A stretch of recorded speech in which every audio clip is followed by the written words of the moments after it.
केंद्र के अध्यादेश पर मुख्यमंत्री अरविंद केजरीवाल ने बुधवार को प्रधानमंत्री नरेंद्र मोदी पर जमकर निशाना साधा। सीएम ने कहा कि इस अध्यादेश का एक लाइन में मतलब है कि अब दिल्ली के मुख्यमंत्री अरविंद केजरीवाल नहीं बल्कि नरेंद्र मोदी होंगे और वे ही सभी फैसले लेंगे।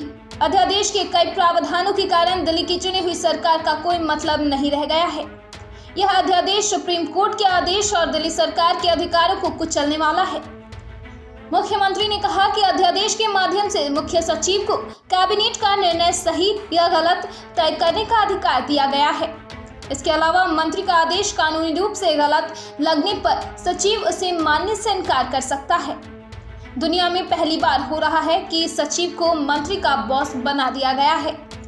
केजरीवाल ने कहा कि अध्यादेश में 3 ऐसे प्रावधान शामिल किए गए हैं जिससे दिल्ली सरकार पूरी तरह से खत्म हो जाती है। अध्यादेश में कहा गया है कि अगर कोई मंत्री अपने सचिव को कोई आदेश देगा तो सचिव यह निर्णय लेगा कि मंत्री का आदेश कानूनी रूप से ठीक है या नहीं। उन्होंने इससे जुड़े 2 उदाहरण साझा किए।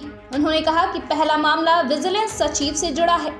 सर्विसेज मंत्री सौरभ भारद्वाज ने विजिलेंस सचिव को एक वर्क ऑर्डर दिया कि किस तरह से कार्य किया जाएगा, मगर विजिलेंस सचिव ने दिल्ली सरकार के अंदर खुद को एक स्वतंत्र प्राधिकारी घोषित कर दिया है। वह कह रहे हैं कि अध्यादेश के आने के बाद वह दिल्ली की चुनी हुई सरकार के प्रति जवाबदेह नहीं है। वहीं दूसरा उदाहरण देते हुए उन्होंने कहा कि दिल्ली में एक जगह झुग्गियां तोड़ी गई। दिल्ली सरकार के वकील ने झुग्गियां तोड़ने के खिलाफ बहुत कमजोर दलीलें दी। दलीलों को सुनकर ऐसा लग रहा था कि वो दूसरी पार्टी से मिला हुआ है। इसके बाद संबंधित मंत्री ने सचिव को आदेश दिया कि अगली सुनवाई में कोई अच्छा और वरिष्ठ अधिवक्ता नियुक्त करना चाहिए। इस पर संबंधित सचिव फाइल में लिखते हैं कि अधिवक्ता की नियुक्ति का अधिकार उनका है। इस तरह से हम सरकार कैसे चलाएंगे। सीएम ने कहा कि अध्यादेश के अनुसार दिल्ली सरकार के अधीन सभी आयोग, प्राधिकरण और बोर्ड का गठन अब केंद्र सरकार करेगी। इसका मतलब साफ है कि दिल्ली जल बोर्ड का गठन अब केंद्र सरकार करेगी और अब केंद्र सरकार ही दिल्ली जल बोर्ड को चलाएगी। इसी तरह दिल्ली परिवहन निगम, दिल्ली विद्युत विनियामक आयोग का गठन अब केंद्र सरकार करेगी।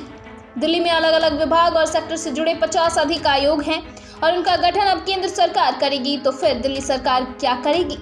फिर चुनाव ही क्यों करवाया जाता है? यह बहुत ही खतरनाक अध्यादेश है। ब्यूरो रिपोर्ट, दिल्ली समाचार।